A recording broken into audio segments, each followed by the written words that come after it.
একদম ঠিক দেখেছো, মাত্র 13টি প্রশ্ন।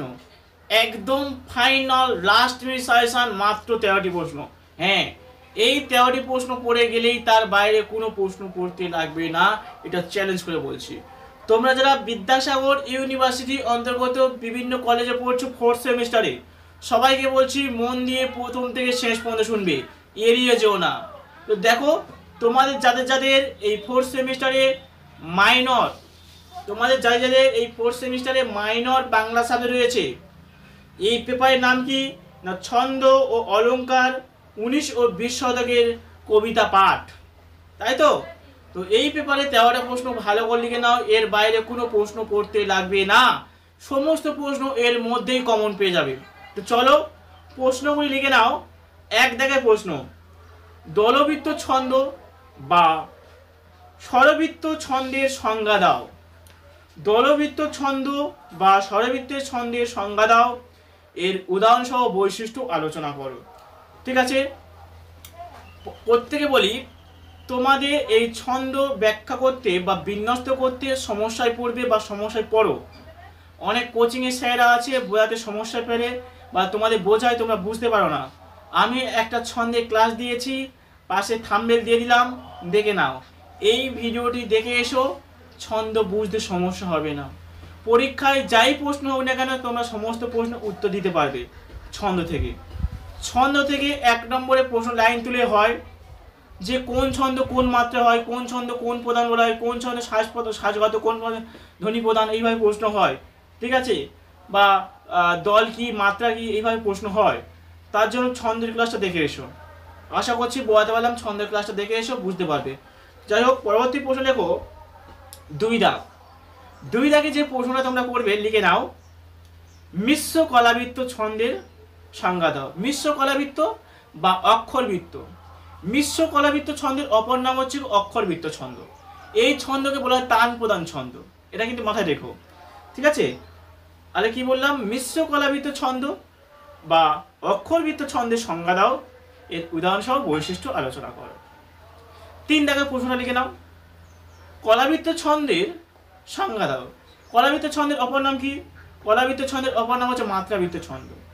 ঠিক আছে, কলাবৃত্ত ছন্দের বা কলাবৃত্ত ছন্দ বা মাত্রাবৃত্ত ছন্দের সংজ্ঞা দাও, এর উদাহরণ সহ বৈশিষ্ট্য আলোচনা করো। এই 3টে প্রশ্ন ভালো করে পড়ো, আর এই 3টে প্রশ্ন ভালো করে উত্তর দেওয়ার জন্য এখান থেকে যাই প্রশ্ন করো না কেন উত্তর দেওয়ার জন্য থাম্বনেলটা দেখে এসো, এই ভিডিওটা সার্চ করো। কিভাবে সার্চ করবে? প্রথমে চ্যানেলটাকে সাবস্ক্রাইব করো, চ্যানেলটাকে প্রত্যেকে সাবস্ক্রাইব করো, তবে কিন্তু এই ভিডিওটা আসবে, না হলে কিন্তু পাবে না। ঠিক আছে, চ্যানেলটাকে সাবস্ক্রাইব করো, ভিডিওটি দেখো, বাংলায় লিখবে, নিচে নিচে তুলতে তুলতে যাও, ভিডিও তোলো, তুলতে তুলতে দেখতে পাবে, এই ভিডিওটা পাবে।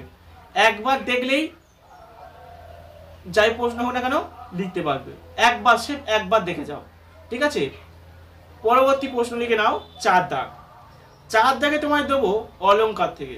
আচ্ছা, প্রশ্নগুলি বলার আগে একটা কথা বলি, তোমাদের এখান থেকে কিছু প্রশ্ন হয় ছন্দ থেকে, যে পর্ব, প্রগতি, জ্যোতি, লয়, মাত্রা, ছেদ, এইগুলো একটা নির্ণয় করতে বলে।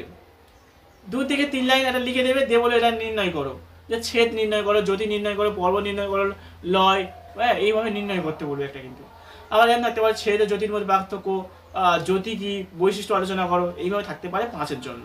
ঠিক আছে, তো যাই হোক, পরবর্তী প্রশ্ন লেখো 4 দাগে, অনুপ্রাস অলংকার। কি বললাম? অনুপ্রাস অলংকার এর সংজ্ঞা দাও। অনুপ্রাস অলংকারের সংজ্ঞা দাও, উদাহরণ সহ বৈশিষ্ট্য আলোচনা করো।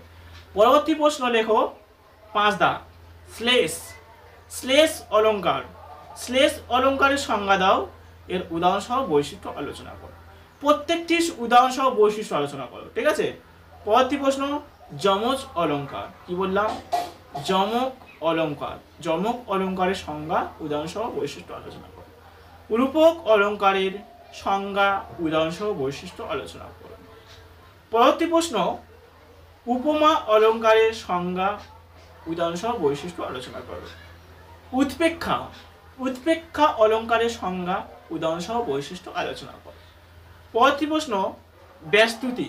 ব্যস্তুতি অলংকারের সংজ্ঞা, উদাহরণ সহ বৈশিষ্ট্য আলোচনা করো। পরবর্তী প্রশ্ন তোমাদের জন্য যাব, লিখে নাও ঈশ্বরচন্দ্র গুপ্তের তপসে মাছ। ঈশ্বরচন্দ্র গুপ্তের তপসে মাছ সম্পর্কে আলোচনা করো।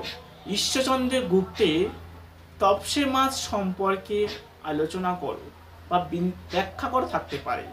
পরবর্তী প্রশ্ন 12 দাগ, লিখে নাও মধুসূদন দত্তের বঙ্গভূমির প্রতি সম্পর্কে আলোচনা করো।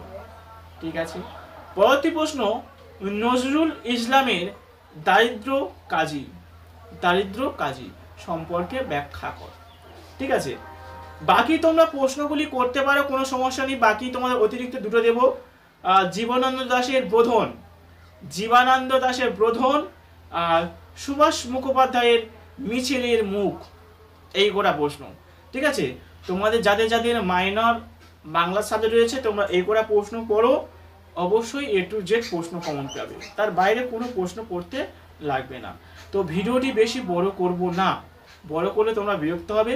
আর সবাইকে বলবো তোমরা যারা চ্যানেলে নতুন, চ্যানেলটাকে সাবস্ক্রাইব করে সঙ্গে থেকো, কারণ আমার এই নামে আগে একটা চ্যানেল ছিল, বড় চ্যানেল, সেটা হ্যাকারটা হ্যাক করে বন্ধ করে দেয়। যাই হোক, তোমার জন্য আবার নতুন করে চ্যানেল করেছি, তোমায় বলবো চ্যানেলটাকে সাবস্ক্রাইব করে সঙ্গে থেকো। ঠিক আছে, চ্যানেলটাকে সাবস্ক্রাইব করে সঙ্গে থেকো,